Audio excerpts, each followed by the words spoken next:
बंजारन बहू। कमला एक बहुत स्वार्थी महिला है। उसने पैसों के लिए एक ऐसे इंसान से शादी की जो पहले से शादीशुदा और एक बच्चे का पिता भी था। कमला के पति को मरे हुए एक अरसा बीत गया है। अब वो अपने सौतेले बेटे वैभव के साथ रहती है। वैभव के दिल में अपनी माँ को लेकर इतना डर है कि वो अपनी माँ के सामने एक शब्द नहीं बोल पाता। उसकी माँ जो कहती है उसको सर झुकाकर वही मानना पड़ता है।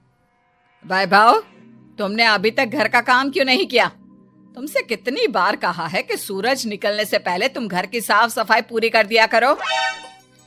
वैभव कुछ नहीं बोलता, चुपचाप सर झुकाए अपनी माँ की बात सुनता रहता है। तभी पास में खड़ा नौकर सुखराम कहता है, मालकिन, वैभव बाबा को रात से तेज बुखार है, इसलिए वो सुबह जल्दी उठ नहीं पाए। उनके बदले मैं घर की साफ सफाई कर देता हूँ। इसे कोई बुखार नहीं है। मैं इसे अच्छी तरह से जानती हूँ। ये सब काम न करने के बहाने हैं। सुखराम काका, बोल दो इसे, सारे घर का काम यही करेगा। और इससे समय पर अपना काम पूरा नहीं किया तो इससे आज का खाना भी नहीं मिलेगा। मगर मालकिन, वैभव बाबा की सच में ही तबीयत खराब है, आप एक बार देख तो लीजिए। कमला बिना कुछ बोले वहां से चली गई और बेचारा वैभव तेज बुखार में भी काम करता रहा। कमला वैभव की शादी एक ऐसी लड़की से कराना चाहती थी जो अनपढ़ हो और कमला से इसी तरह डरे जिस तरह वैभव डरता है, ताकि वैभव की सारी जायदाद और धन दौलत उसकी मुट्ठी में रहे। लेकिन आज के जमाने में ऐसी लड़की मिलना मुश्किल है। कमला कार में यही सब कुछ सोचती जा रही थी कि तभी रास्ते में, अरे ड्राइवर, तुमने कार क्यों रोक दी? और ये इतना शोर कैसा? मैडम, आगे कुछ बंजारों का खेल चल रहा है, इसलिए भीड़ लगी है। मैं अभी भीड़ को साइड में करवाकर कार निकालता हूँ। ड्राइवर भीड़ को साइड करके कार निकालने की कोशिश करने लगा कि तभी कमला की नजर रस्सी पर चल रही एक फुलवा नाम की बंजारन पर पड़ी। क्यों ना मैं इस बंजारन की शादी वैभव से करा दूं? ये तो अनपढ़ लग रही है, मेरे पैरों तले दबकर भी रहेगी। मुझे अभी इसके माँ बाप से बात करनी होगी। ये सोचकर कमला ने उन बंजारों से बात की और उन्हें शाम को अपने घर बुलाया। फुलवा के माता पिता वहां उसे लेकर आ गए। उन्होंने इतना आलीशान घर पहले कभी नहीं देखा था। अच्छा हुआ आप लोग आ गए। देखिए, मुझे घुमा फिरा कर बात करने की आदत नहीं है, इसलिए सीधे सीधे मुद्दे पर आती हूँ। मुझे आपकी बेटी बहुत पसंद है। मैं अपने इकलौते बेटे की शादी आपकी बेटी फुलवा से कराना चाहती हूँ।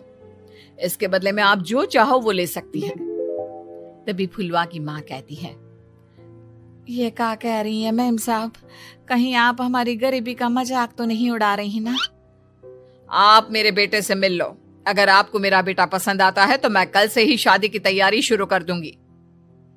सुखराम, वैभव को लेकर आओ। फुलवा अपनी माँ के कान में फुसफुसाती है, माँ, कहीं इस मेम साहब का छोरा पागल तो ना है? फुलवा अपनी माँ से बात कर रही होती है कि वैभव वहां आता है। फुलवा उसे देखती ही रह जाती है और उसके माता पिता उसकी शादी तय कर देते हैं। शादी वाले दिन किसी को फुलवा और वैभव की बेमेल विवाह की बात समझ में नहीं आती। फिर भी एक औरत कमला से पूछ ही लेती है, कमला जी, आपने अपने इकलौते बेटे की शादी देहाती गवार से क्यों करा दी? ये बंजारन आपके घर की बहू बनने लायक तो नहीं है। कम से कम अपने स्टेटस का ही ख्याल कर लिया होता। बहू तो अपने टक्कर की लाती, आपने तो बंजारन को ही बहू बना लिया। अब कमला को समझ में नहीं आ रहा था कि इस बात का क्या जवाब दे। वो कुछ देर चुप रही और सोच समझ कर कहती है, बहन जी, आपको तो पता है आजकल के बच्चे किसी की बात कहाँ सुनते हैं। मैं तो अपनी बहू एक पढ़ी लिखी और अपनी सोसाइटी की ही ढूंढ रही थी। लेकिन मेरे बेटे ने मेरे सामने इस बंजारन को लाकर खड़ा कर दिया। बोला कि मैं शादी करूंगा तो इसी से। अब भला मैं क्या करती, मुझे अपने बेटे के सामने झुकना ही पड़ा। कमला की ये बातें सुखराम भी सुन रहा था। उसने ये सारी बातें वैभव को जाकर बता दी। काका, मैं तो फुलवा को जानता भी नहीं, फिर माँ मेरे बारे में झूठ क्यों कह रही है? अरे बेटा, तुम कितने भोले हो, तुम्हें कुछ भी नहीं पता। तुम्हारे पिता अपनी सारी संपत्ति तुम्हारे नाम करके गए हैं। तुम्हारी माँ नहीं चाहती कि यह संपत्ति तुम्हें मिले, इसलिए उन्होंने तुम्हारी अनपढ़ लड़की से शादी करवाई ताकि तुम्हारी तरह वो भी अपने हक के लिए आवाज ना उठा सके। सुखराम काका, मैं क्या करूं, आप ही बताओ। माँ के सामने आते ही मेरे हाथ पैर कांपने लगते हैं। मैं माँ को कुछ भी नहीं कह पाता। वे दोनों बात कर ही रहे थे कि अचानक कमला वहां आ गई। कमला को देखकर दोनों घबरा गए। तुम दोनों फिर कभी बातें कर लेना, अभी फेरों का समय हो गया है, चलो जल्दी आओ। इस तरह फुलवा और वैभव की शादी हो गई। अगले दिन कमला ने फुलवा को बुलाया और उसे नसीहत देने लगी। देख बंजारन, तुझे मैंने अपनी बहू बना तो लिया है, लेकिन तुझे इस घर में आंख कान मुंह बंद करके रहना होगा। घर का काम कर और अपने पति से मतलब रख, समझी? कमला का ऐसा रवैया फुलवा को बिल्कुल समझ में नहीं आया। उसने वैभव से इस बारे में बात की। सुनिए ना, माँ जी ने जिस तरह मुझसे बात की मुझे अच्छा नहीं लगा। शादी से पहले तो वो मुझसे बहुत अच्छे से बात कर रही थी, लेकिन शादी के बाद उन्हें क्या हो गया? तुम ज्यादा मत सोचो, जैसा माँ कहती है वैसा ही करो। ये कहकर वैभव वहां से चला गया। अगले दिन वैभव को घर के नौकरों की तरह काम करता देख फुलवा को बहुत हैरानी हुई। फुलवा ने इस बारे में सुखराम काका से बात की तो सुखराम काका ने फुलवा को सारी बात बता दी। अब फुलवा को समझ में आ गया कि उसकी सास ने एक बंजारन को बहू क्यों बनाया।